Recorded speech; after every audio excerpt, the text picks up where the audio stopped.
Méditons avec les pasteurs Ertis. Méditons avec les pasteurs Ertis. Vendredi, le 20 septembre 2019, Romains 16, 1 à 16. 3 questions d'après le lecteur de la Bible. De quoi ou de qui parlent ces versets? C'est la première question. La seconde, y a-t-il un exemple à suivre ou à ne pas suivre? Et la troisième, y a-t-il un ordre auquel obéir? Et chaque jour, vous devez vous poser la question de savoir quel est le verset qui vous intéresse le plus. C'est ce verset-là que vous pouvez partager avec votre entourage. Ici,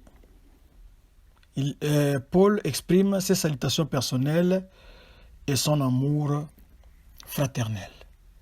Nous allons prier. Seigneur, merci.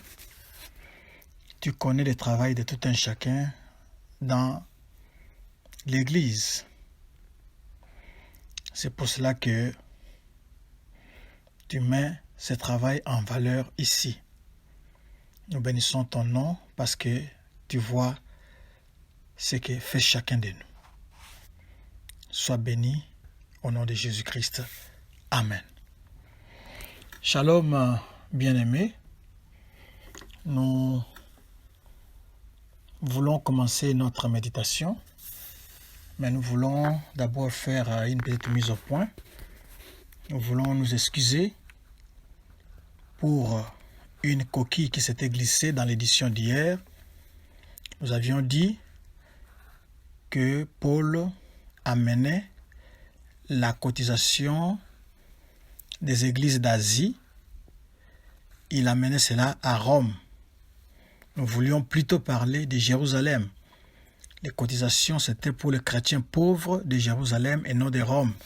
Comme on avait déjà en tête Rome, et les mots Rome s'étaient glissés. Donc, il est de notre devoir de corriger ces lapsus linguae, comme on dit. Revenons à notre méditation. Nous sommes au premier verset. Le premier verset parle de Phoebé.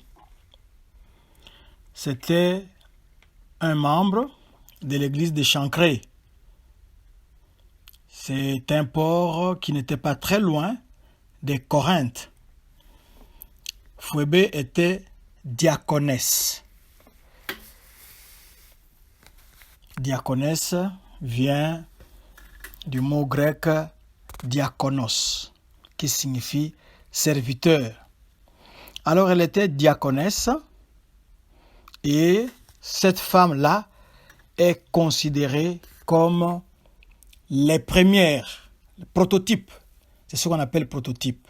Les prototypes de diaconesse dans l'Église.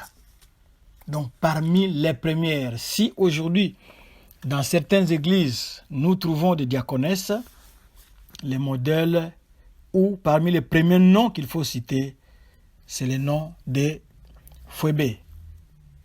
Elle était diaconesse. Au verset 2, Phoebé était une bienfaitrice. Elle a fait du bien à plusieurs et aussi à Paul. C'est-à-dire, elle avait de l'argent et elle prenait en charge les besoins de beaucoup de personnes.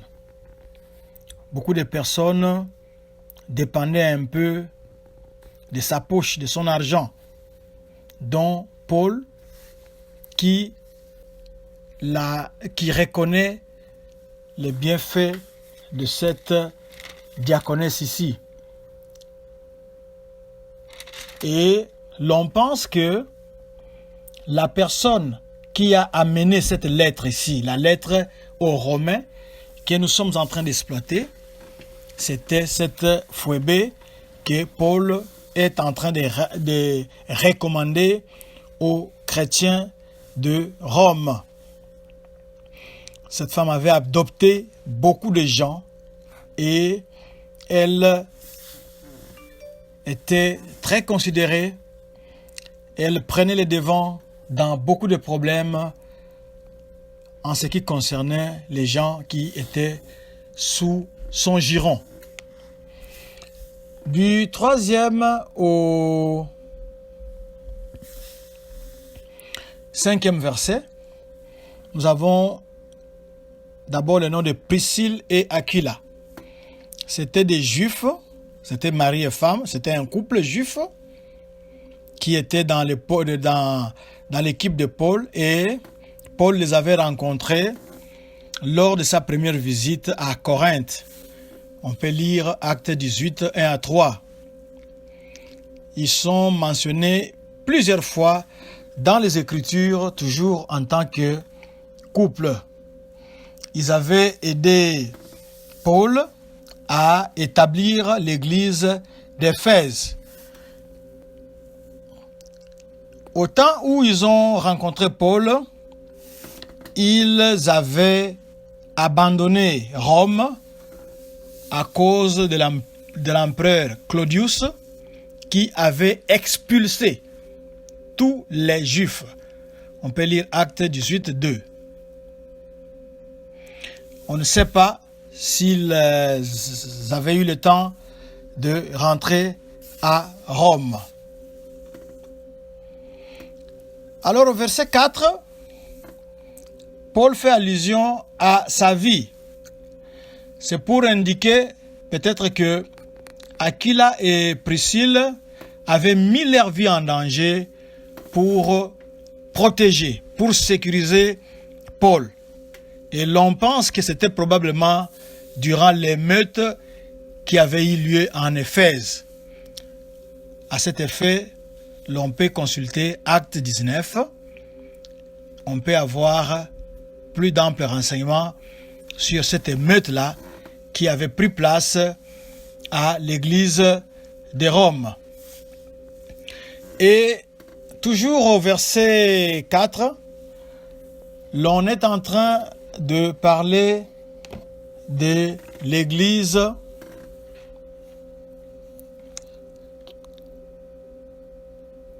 des païens. L'église des païens, ici, fait référence à des maisons privées. Souvenez-vous que au début, Paul allait dans les synagogues pour prêcher là-bas. L'accueil dans les synagogues parmi certains juifs n'était pas favorable. Paul, qui d'habitude commençait par les synagogues, a préféré aller carrément vers les païens, là où il sentait que son appel était là, qu'il devait servir parmi les païens. Alors, au début, l'église se réunissait.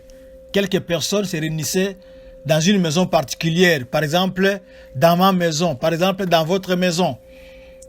Les gens viennent là-bas pour se réunir. C'est ce que nous avions appelé, par exemple, les cellules de prière. Les gens viennent là-bas, ils écoutent la prière, ils prient et ils se dispersent. C'est comme ça que l'église primitive, les premières églises avaient démarré. Donc ce n'était pas des grands bâtiments tels que nous connaissons aujourd'hui, mais c'était des endroits où les chrétiens allaient se réunir. Cela va jusqu'au verset 5. Et toujours au verset 5 là, au verset 5, l'on parle de qui a été salué Épaïnette, mon bien-aimé qui a été pour Christ les prémices de l'Asie. Prémices, ça signifie premier fruit. Donc il a été parmi les premiers qui ont accepté Jésus-Christ par le ministère de l'apôtre Paul, qui a été pour Christ les prémices de l'Asie. Au verset 6, l'on retrouve le nom de Marie. Il y a plusieurs Maries qu'on a citées dans la Bible. On en a répertorié à peu près 6. Mais de cette Marie ici, on ne sait pas. Est-ce que c'est la même Marie qu'on a citée dans les évangiles qui maintenant vivait à Rome? On n'a aucune idée de ce que cela peut être ou bien de qui elle pouvait être, à part le fait qu'elle a pris beaucoup de peine pour vous, qui signifie elle a travaillé durement. Et s'il faut poursuivre le sens des termes qu'on a utilisés à l'origine, ce terme-là signifie elle s'est donnée corps et âme, elle a beaucoup travaillé jusqu'à en être fatiguée. Jusqu'à se fatiguer, à en être fatigué. Donc vous voyez, vous vous donnez à la tâche, vous travaillez, et vous ressentez une grande fatigue parce que vous avez tout donné, vous avez beaucoup donné. Au verset 7, le verset 7, on dit ici Andronicus et Junia. Andronicus et Junia, on est en train de penser que ce sont des parents, c'est-à-dire ils ont des relations peut-être fraternelles, c'est-à-dire en dehors de Christ. Quand on dit parents en français, vous comprenez, ce n'est pas nécessairement votre géniteur, c'est-à-dire celui qui vous a mis au monde, mais vous pouvez être de la même famille. Alors c'est la même chose aussi avec Hérodion. Hérodion dont on parle au verset 11, on dit « Saluez Hérodion, mon parent ». C'est ça la relation qui pouvait unir Andronicus et Junia. Versets 8 et 9. Au verset 8 et 9, nous avons 8, on dit « Saluez Amplias, mon bien-aimé dans le Seigneur ». Verset 9, « Saluez Urbain, notre compagnon d'œuvre en Christ, et Stachys, mon bien-aimé ». Ampliatus, il est connu pour avoir été un esclave à Rome. C'est un nom romain comme vous le sentez là-bas. Il avait été un esclave, un nom d'esclave à Rome. Et cet esclave-là avait entendu la parole de Dieu, la bonne nouvelle de Jésus-Christ, et il serait venu à Christ. On n'a aucune idée de Urbain. C'est un nom romain, parce que s'il faut le prendre en latin, ça signifie Urbanus. Et il y a aussi Stachys. Là, au moins, ce n'est pas un nom romain, mais c'est plutôt un nom grec. Le verset 10. Le verset 10, on dit « Saluez Apelles, qui est éprouvé en Christ ». Saluez ceux de la maison d'Aristobule. Donc, Apelles ici, c'est quelqu'un qui avait été testé. On l'a vraiment testé. Vous savez, quand les usines fabriquent des biens de consommation, ces biens-là, avant d'être mis à la disposition du public, ces biens sont d'abord testés pour voir comment ils ont été conçus, comment ces biens peuvent se comporter quand ils seront lancés dans les commerces. Mais ici, nous avons notre frère Apelles, lui il a été testé. Sa foi chrétienne est bien solide. Nous avons Aristobulus. On pense qu'il a été le frère du roi Hérode Agrippa Ier, le petit-fils d'Hérode le Grand, Aristobulus. Et au verset 11, nous avons parlé d'Hérodion, qui était juif, et c'est bien dit qu'il est le parent de Paul. Mais on a aussi une autre personne, on a dit la maison de Narcisse. Narcisse, d'après certains commentateurs qui ont bien étudié la Bible, on pense qu'il a été le secrétaire de l'empereur Claude. Vous vous souvenez, hier, on vous a dit que Paul pensait aller à Rome, se mettre debout plutôt, commencer à prêcher. Peut-être qu'il allait atteindre la basse classe. Alors, Dieu qui fait mieux les choses, Dieu qui a un plan merveilleux, Dieu qui veut que chacun écoute la parole de Dieu, que chacun puisse écouter la bonne nouvelle de Jésus-Christ, que chacun soit sauvé. Alors, Dieu s'arrangera à ce que Paul aille en tant que prisonnier, il a le temps de côtoyer les autorités impériales pour leur annoncer la parole de Dieu, pour leur annoncer l'évangile de Christ. Et nous voyons ici les traces avec quelqu'un qu'on appelle Narcisse. Narcisse aurait été le secrétaire de l'empereur Claudius. Et s'il a été le secrétaire de l'empereur Claudius, c'est comme ça que les salutations sont montées jusque-là. Donc, Paul avait bien travaillé et comme nous le disions hier, il a commencé par la tête pour descendre parce qu'il était prisonnier et prisonnier de l'empereur.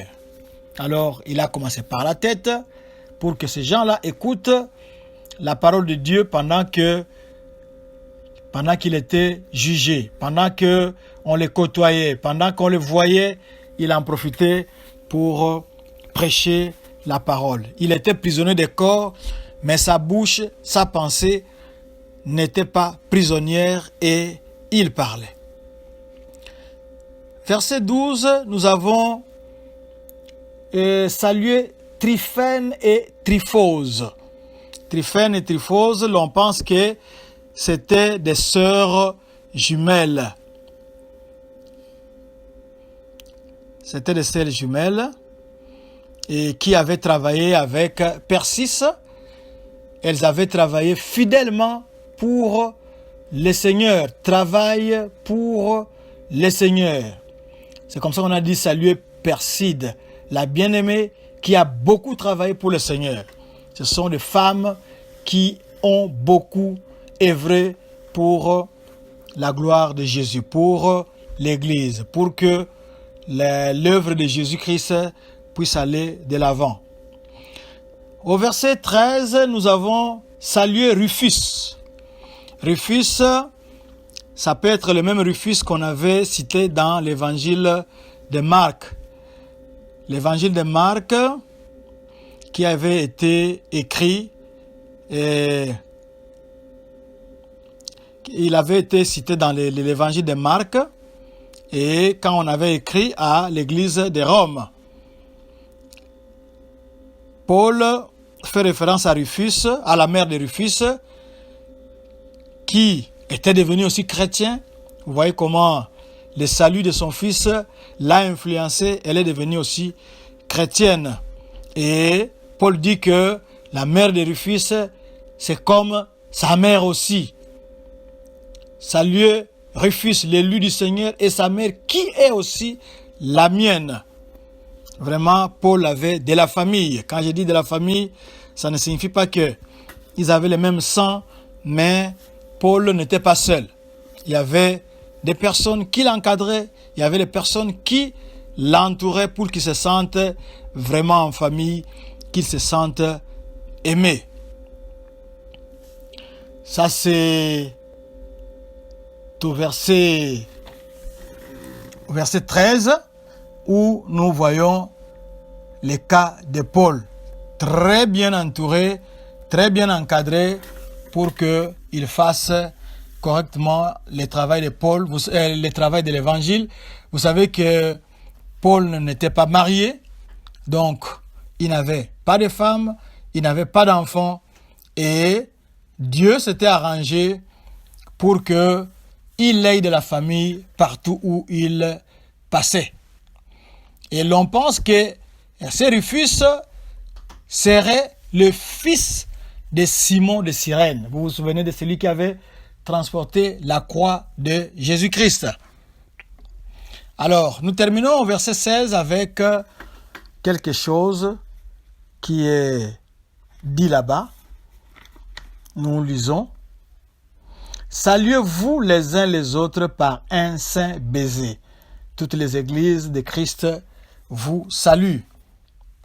C'était une coutume, dont une façon de salutation qui montrait la fraternité et l'unité dans le corps de Christ. C'est ce qu'on appelle un saint baiser.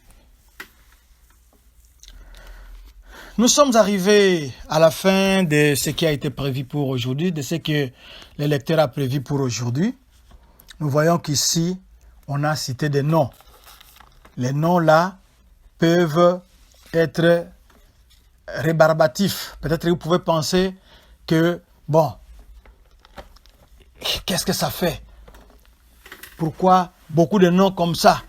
Pourquoi avoir inclus ça? Oui.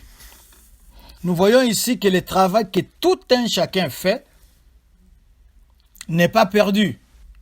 Si les hommes ne le voient pas, mais au moins le Seigneur lui-même, qui est le maître de l'œuvre, il est en train de voir. Alors, nous avons maintenant une grande question ou une petite question que nous pouvons nous poser. Supposez que vous avez été, ou bien vous ayez été dans l'église de Rome. Paul serait en train d'écrire cette lettre. Pensez-vous qu'il aurait pu incorporer votre nom? Pensez-vous qu'il aurait pu citer votre nom? Et s'il aurait pu citer votre nom, l'aurait-il cité dans le bien ou dans le mal? Nous voyons ici les différents noms qui ont été cités ont marqué le ministère de Paul, ont marqué l'Église de Jésus-Christ. Chacun a apporté sa modeste contribution pour que cette œuvre-là aille de l'avant. Et vous, qu'est-ce que vous faites dans l'Église? Comment servez-vous le Seigneur? Que faites-vous pour que l'œuvre de Dieu puisse avancer dans votre famille, dans votre Église? Répondez et que Dieu vous bénisse. Nous rappelons simplement rapidement notre verset de la semaine. Nous avions dit, c'est toujours le psaume que nous avions abordé dernièrement. C'est le psaume 86, verset 11. Comme on a un peu tiré en longueur, on vous donne seulement la référence. Vous pouvez la lire dans vos Bibles. Et que Dieu vous bénisse. Notre adresse www.églisedoxadeo.com